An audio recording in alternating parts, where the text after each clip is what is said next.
So here's the thing. What you just read is kind of like peering into my brain and seeing all the chaos and struggle I've been dealing with. It's about discovering and dealing with ADHD as an adult. You know, that journey from being a top-notch student to facing challenges in keeping my focus and productivity up, especially after moving out and hitting college.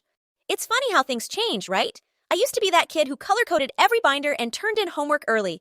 But then, bam! College happened, and suddenly, staying on top of things felt like trying to hold water in my hands. Everything just slipped through my fingers. The real kicker came when my brother got diagnosed with ADHD. It was a surprise because, growing up, he never really seemed to fit the ADHD stereotype. But when he started explaining his symptoms, it was like a light bulb moment for me. All those struggles he described? Yeah, they sounded a lot like mine. But even then, I didn't immediately think, hey, maybe I have ADHD too. No, it took a while for that mental seed to sprout. It wasn't until years later, after the struggles in focus and productivity had piled up, that I finally decided to get myself diagnosed. And let me tell you, that diagnosis was a game changer. Suddenly, everything made sense. Those struggles weren't because I was lazy or not trying hard enough. No, they were symptoms of a neurodevelopmental disorder.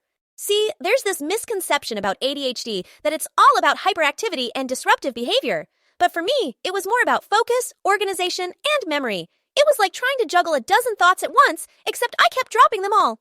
And then there's the medication. I was hesitant at first, but when I finally took that little blue pill, it was like a fog lifting from my brain. Suddenly, I could think clearly, focus, and actually get stuff done. It was like unlocking a superpower I didn't even know I had. But it wasn't just the medication that helped. Understanding my ADHD and adjusting my approach to tasks, that was a game changer too. It's all about finding strategies that work for me, like starting with simpler tasks to build momentum. And you know what? Getting that diagnosis was like a weight lifted off my shoulders. It was validation that I wasn't just making excuses or being lazy. No, I had a legitimate reason for my struggles, and that made all the difference. So, if you're on the fence about seeking a diagnosis, just know that understanding and addressing your mental health can make a world of difference. It's not about labeling yourself or making excuses. It's about finding the help and support you need to thrive. And hey, if my story can help even one person out there, then it's all been worth it. Because at the end of the day, we're all just trying to navigate this crazy journey called life. And sometimes, a little understanding and acceptance can make all the difference in the world.